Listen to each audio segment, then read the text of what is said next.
বন্ধুরা নমস্কার, আমি ডক্টর জয়ন্ত বাইন, প্লাস্টিক এবং কসমেটিক সার্জন। আমাদের যে ভাই এসছেন আমরা দেখতে পাচ্ছি ওনার গ্রেড 2 গাইনোকোমাস্টিয়া রয়েছে। যেটা অসুবিধা হয় যে কি টি শার্ট পরলে পরে খারাপ লাগে দেখতে, একটা সোশ্যাল এম্বারাসমেন্টের কাজ করে। এবং এই ভাইয়ের বয়স যেহেতু মাত্র 19 বছর বয়স, অনেক সময়তে বন্ধু বান্ধবের সামনে জামা কাপড় খোলা বা সবার সামনে স্নান করা একটু উনি সোশ্যালি এম্বারাসিং ফিল করেন, সেই জন্য করা। অ্যাজ আপনারা জানেন গাইনোকোমাস্টিয়াটা অসুখ সেইভাবে কিছু নয়, কোনো কারণও আমরা খুঁজে পাই না যে কেন গাইনোকোমাস্টিয়া হয়। অনেকে ভাবেন যে হরমোনাল ডিসব্যালেন্সের কারণে হচ্ছে বা কোনো জেনেটিক অসুবিধা আছে কিনা, কিন্তু হাজারের মধ্যে 999 জনেরই ইউজুয়ালি কোনো প্রবলেম থাকে না। হরমোনাল প্রবলেম থাকে, তাদের দাড়ি ওঠে না, গলার ভয়েস চেঞ্জ হয়। শুধু গাইনোকোমাস্টিয়া হবে না, বডির অন্যান্য এরিয়াগুলো কিন্তু চেঞ্জেস আসে।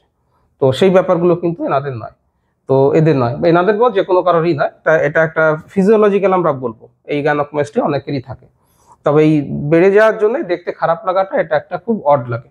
তো যাই হোক, আমরা আজকে লাইপোসাকশন এবং গ্ল্যান্ড রিমুভাল করবো। এটা হচ্ছে মাসল, এই তলার এরিয়াটা হচ্ছে গ্ল্যান্ডুলার পার্ট। তা মাসলটাকে আমরা বাঁচিয়ে রাখবো, কোনো ইনজুরি করবো না, এই গ্ল্যান্ড পার্টটাকে আমরা সরিয়ে দেবো। তো যেহেতু চোখে চোখে ব্যাপারটা বোঝা সম্ভব নয় কি কোথায় মাসল কোথায় গ্ল্যান্ড, আমরা মার্কিং করবো। তাহলে চলুন মার্কিংটা দেখাই। তো মার্কিং এর শুরুটা হয় মিডল পোর্শন মার্কিং করে, এটা আমাদের বডির মিড লাইন।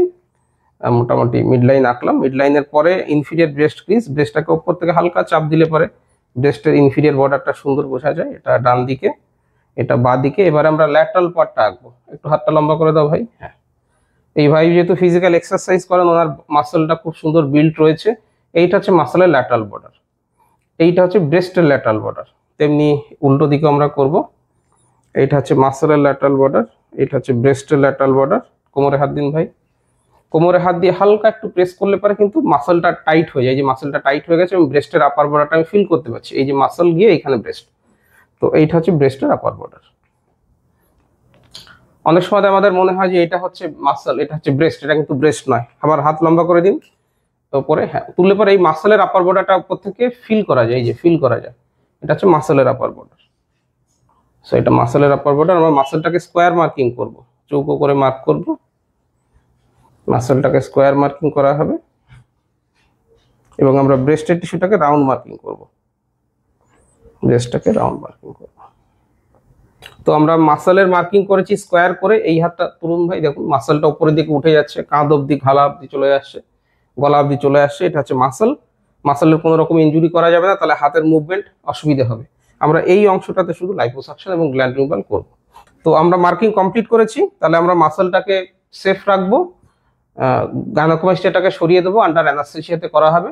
তো মার্কিং এবং এক্সপ্লানেশন কেন গাইনোকোমাস্টিয়া হয় ছোট করে আলোচনা আমরা করলাম।